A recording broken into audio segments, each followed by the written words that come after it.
This is actually last 2 weeks I have been at Stanford Law School, North Carolina Central, and University of North Carolina over the last 2 weeks. And in a week or so I'll be at my own law school, Berkeley, speaking there to the students about the issues of civil rights.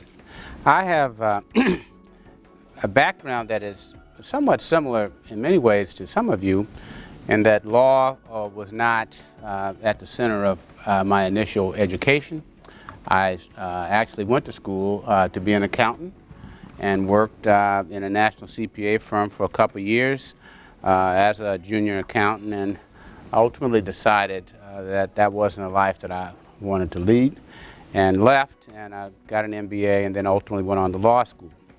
So by the time I went to law school, I wasn't the oldest person in my class at Boalt Hall, but I certainly wasn't near the bottom of the youngest. And so I had a sense that the law was something that I really wanted to do, and it allowed me to make that transition. I'm sure many of you, probably all of you, have had another career, and that this is an effort to gauge whether or not this is the new life you want, although you've made a commitment to it. Part of it, though, as a lawyer, certainly in law school, you don't really know what kind of law you want to practice. You really don't, because the field is so wide open that that it's pretty hard to decide based upon the curriculum that you get in law school as to what kind of lawyer you ultimately want to be. The only thing you know is you can't be everything to everyone. And if you don't know that, you need to learn it quickly. Because the days of sort of a generalist are pretty much gone for the most part.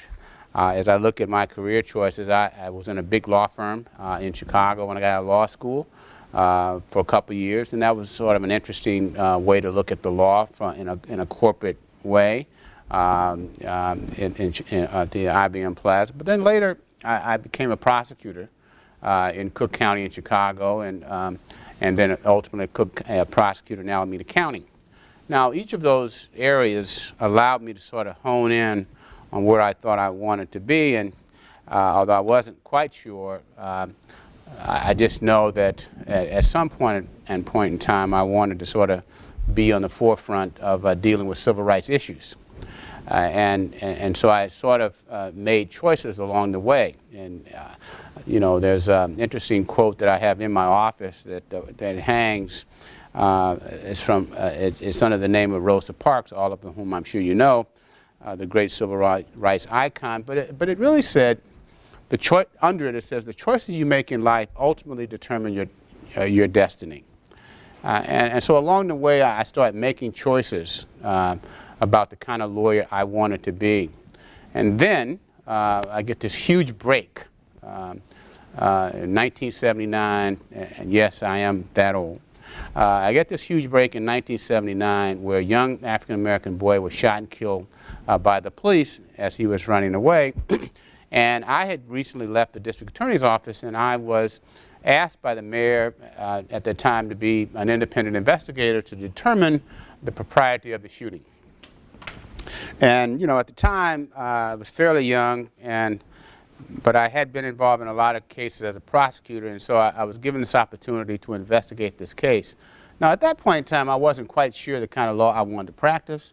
You know, I had started a firm with a couple of my fraternity friends, and I had thought I was going to do criminal defense work, but this opportunity came along, and I was able to sort of get a sense that civil rights, and particularly police misconduct, was the area that I wanted to go into. And so after a couple more years doing criminal defense work, which was pretty exciting and interesting, but I ultimately thought that I wanted to be involved in areas of the practice as a lawyer that had some social impact on the society in which we lived, in the community in which we lived. And so what happened after the Melvin Black case, which was the 14-year-old boy, where I received a lot of public attention about it, it was a highly controversial matter, that I then ultimately concluded that I wanted to be involved in civil rights.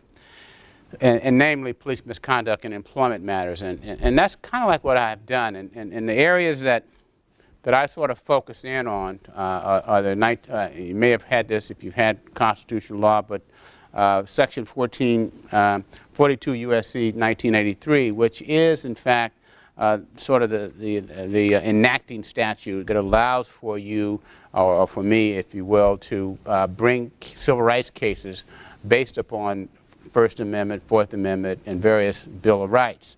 And so my practice is really focused in around those areas, and in that regard, I generally bring cases, and I've represented over 1,000 people over my life, career as a lawyer, but I'm really looking at questions of illegal detentions and false arrests, deadly force, wrongful deaths, dog bites, misuse of tasers, the whole gamut, racial profiling. And as I was out a few minutes ago talking, I was talking about getting the facts on a case where a young man was shot and killed up in Sacramento, where the circumstances are very questionable. But it's the kind of practice that allows me to have an opportunity to look at these issues in terms of the police, how the police treat each other, what are the standards in policing, are they following those particular standards, and really sort of evaluate the quality of policing. Because at the end of the day, when you're dealing with the issues that I'm involved in, you're talking about the public good, you're talking about public monies, you're talking about the enforcement of the law and how that law is going to be carried out. And as I frequently refer to it as sort of my work is sort of the uncovering of the cover-up, because there's a tremendous public interest and feeling good that the police have in fact acted properly when they've either killed someone or improperly arrested that person, or any number of gamuts, or if they're in custody, like I have a lot of jail custody cases where some kind of suicide has taken place or the person's been beaten, all of which I'm dealing with on an ongoing daily basis. Even today I must have spent 3 hours on the phone talking about a jail beating death case down in Fresno. And these are complicated matters, but more importantly it is about how do people whom you entrust to enforce the laws and to apply the laws, how do they apply those laws, and do they apply those laws in a way that's consistent with the constitutional rights of individuals?